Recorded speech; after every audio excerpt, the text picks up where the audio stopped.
السلام علیکم ورحمۃ اللہ وبرکاتہ۔ حضرت عثمان غنی رضی اللہ عنہ کا اپنی خادمہ کی خدمت کرنا۔ امیر المومنین حضرت عثمان رضی اللہ عنہ کے محصور ہونے کے دنوں میں، یعنی جب آپ کو بندی بنا دیا گیا تھا، ان دنوں میں ایک خادمہ روزانہ آپ کی خدمت میں حاضر ہوا کرتی تھی۔ ایک دن وہ خدمت میں حاضر نہیں ہوئی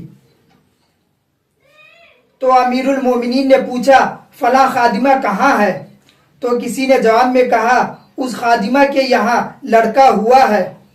حضرت عثمان غنی رضی اللہ عنہ نے سنتے ہی 50 درہم اور کپڑے کا ایک جوڑا اس خادمہ کے پاس بھیجا اور ساتھ ہی کہلا بھیجا، یہ آپ کے بچے کا وظیفہ اور کپڑا ہے، جب 1 سال گزر جائے تو ہم آپ کو 100 درہم دیں گے۔ یعنی خود پریشانی اور دشمنوں کے احاطہ میں ہے، لیکن پھر بھی اپنے خادمہ کی خدمت کو نہیں بھولے۔ یہ ہے حضرت عثمان غنی رضی اللہ عنہ۔ مکہ سے مدینہ کی طرف ہجرت کے بعد جب مسلمانوں کو پانی کی قلت کا سامنا کرنا پڑا، اس وقت مدینہ میں قبیلہ بنی غفار کے ایک شخص کی ملکیت میں روما نامی ایک کنواں تھا۔ یہ شخص ایک مد کے بدلے پانی کا ایک مشکیزہ بیچا کرتا تھا۔ آپ صلی اللہ علیہ وسلم نے بیر روما کے مالک سے فرمایا، مجھے یہ چشمہ جنت کے چشمے کے بدلے بیچ دو۔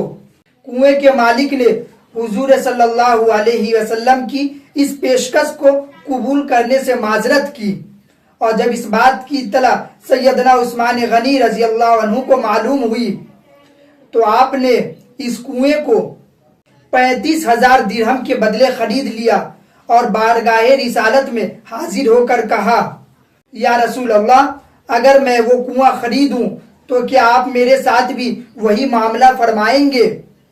یعنی جنتی چشمے کے بدلے مجھ سے یہ چشمہ لے لیں گے؟ رحمت دو عالم صلی اللہ علیہ وسلم نے ارشاد فرمایا، بالکل۔ حضرت عثمان غنی نے عرض کیا، یا رسول اللہ، میں نے وہ کنواں خرید کر تمام مسلمانوں کے لیے وقف کر دیا۔ جہاں مسلمانوں کو پانی کی مشکلات ہو، وہاں پانی فراہم کرنے کا اس واقعے سے سبق ملتا ہے۔ دوسرا واقعہ یہ ہے کہ غزوہ تبوک کے موقع پر جب آپ صلی اللہ علیہ وسلم نے جنگ کا اعلان کیا، یہ وقت تھا جب مسلمانوں کے پاس جنگی سامان کی بہت زیادہ قلت تھی اور مالی حالات بھی صحیح نہیں تھی۔ در حقیقت مدینے میں قید پڑا ہوا تھا، لوگ درختوں کے پتے کھا کر زندگی گزار رہے تھے۔ اس لیے اس غزوے کو جیش عسرہ یعنی تنگ دستی کا لشکر بھی کہا جاتا ہے۔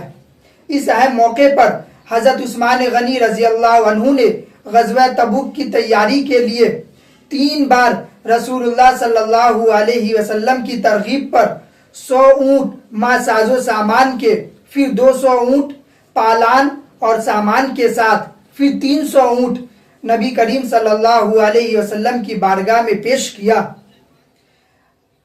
حضرت عبد الرحمن بن خباب رضی اللہ عنہ جو اس حدیث کے راوی ہیں، وہ فرماتے ہیں کہ میں نے رسول اللہ صلی اللہ علیہ وسلم کو دیکھا، منبر سے اترتے جاتے تھے اور فرماتے جاتے تھے، ما علی عثمان ما عمل بعد ہذہ، ما علی عثمان ما عمل بعد ہذہ، یعنی ایک ہی جملے کو نبی کریم صلی اللہ علیہ وسلم بار بار دہرا رہے تھے۔ اس جملے کا مطلب یہ ہے کہ اب عثمان کو کوئی عمل نقصان نہیں پہنچائے گا جو اس کے بعد کرے گا۔ اسی طرح حضرت عثمان غنی رضی اللہ عنہ کا خلافت کا 4تھا سال تھا۔ لوگوں نے آپ سے مسجد کے تنگ ہونے کی شکایت کی۔ آپ نے اہل فتویٰ اور اصحاب رائے صحابہ کرام کے مشورے سے مسجد نبوی کو نئے سرے سے تعمیر کیا۔ ربیع الاول سن 29 ہجری سے محرم الحرام سن 30 ہجری تک تعمیر و توسیع کا کام جاری رہا۔ اپنی ذاتی رقم سے پوری مسجد نبوی کی توسیع فرمائی۔